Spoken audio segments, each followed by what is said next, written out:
뭐뭐라고 하더라 이런 카더라식의 루머의 영향력은 상당히 큽니다.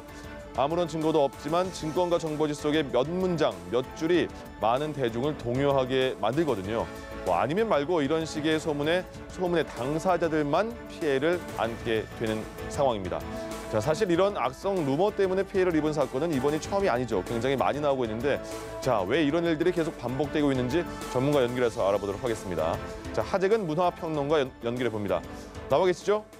예, 안녕하세요. 예, 연예인분들은 이렇게 찌라시에 본인의 이름이 나오면 굉장히 큰 상처일 텐데 강경하게 대응한다고 하더라도 왜 이렇게 이런 일이 반복되는 걸까요? 연예인이 어떻게 대응을 해도 그것과 상관없이 대중이 가지고 있는 연예인의 사생활에 대한 호기심, 예. 이게 워낙 크기 때문에 그거에 대한 어떤 얘기가 나오면 사람들이 그냥 소비해버리는 거죠. 예. 그리고 이제 일반 대중들 사이에서 연예인 사생활에 대한 소문을 소비하고 남한테 퍼뜨리고 이런 행위에 대한 죄책감이 거의 없다시피 하고 예. 이게 사회적으로 잘못된 행동이라는 것에 대한 개념 자체가 지금 일반적으로 정립이 안 돼 있는 점이 있습니다. 예. 그리고 이러한 소문을 만드는 사람들 입장에서 보면 자기가 근거 없이 소문을 만들었는데 사회가 막 들썩들썩 하잖아요. 막 온 인터넷이 떠들썩하고 예. 이러면은 자기가 만든 것으로 인해서 세상이 막 크게 움직이는 걸 보면서 막 뿌듯함을 느끼고 자기가 막 대단한 사람이 된 것 같기도 하고 네. 막 이런 식의 생각들을 하기 때문에 이런 흐름이 이제 끊어지지가 않는 것인데 더군다나 연예인이 강경 대응을 선언했다가 결국에는 나중에 그 범인을 상대방을 붙잡고 나면 선처해주는 경우도 많다 보니까 그러게요. 아무래도 근절이 안 되는 것 같습니다. 예. 그러니까 야, 너 그 얘기 알아? 이렇대 이런 게 많이 퍼지는 거잖아요. 네. 예. 근데 이렇게 특히 증권가 찌라시 같은 경우에는 왜 이렇게 전파 속도가 빠른 겁니까? 이게 그만큼 사람들이 재미있다고 느끼는 거죠.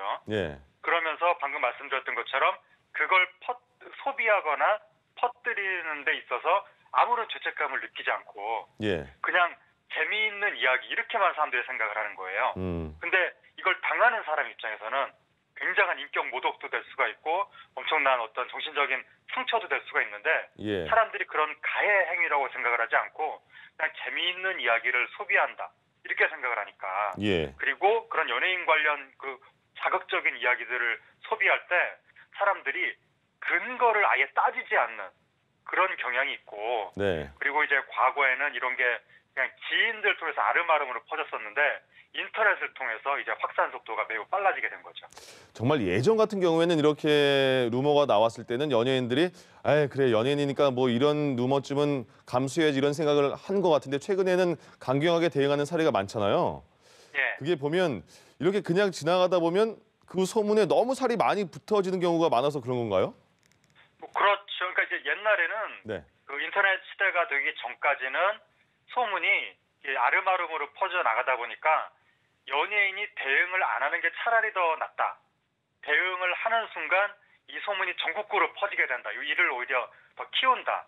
이런 인식이 있었는데 최근 인터넷 시대가 되면 대응을 잠깐 안 하는 사이에 순식간에 전국으로 퍼지니까 이거는 대응을 안 할 수가 없다. 더군다나 이제 조기 대응을 하지 않으면 사람들은 그게 사실이구나 이렇게 믿으면서 계속해서 또 퍼지고 퍼져나가는 가운데 저마다 거기에 살을 붙이기 때문에 나중에는 걷잡을 수 없는 상태가 되니까 그러니까 요즘에는 이제 초기에 대응하려고 노력하는 사람들이 나타나고 있는 거죠. 예, 알겠습니다. 자, 하재근 평론가와 함께 들어봤습니다. 고맙습니다. 네, 감사합니다. 네.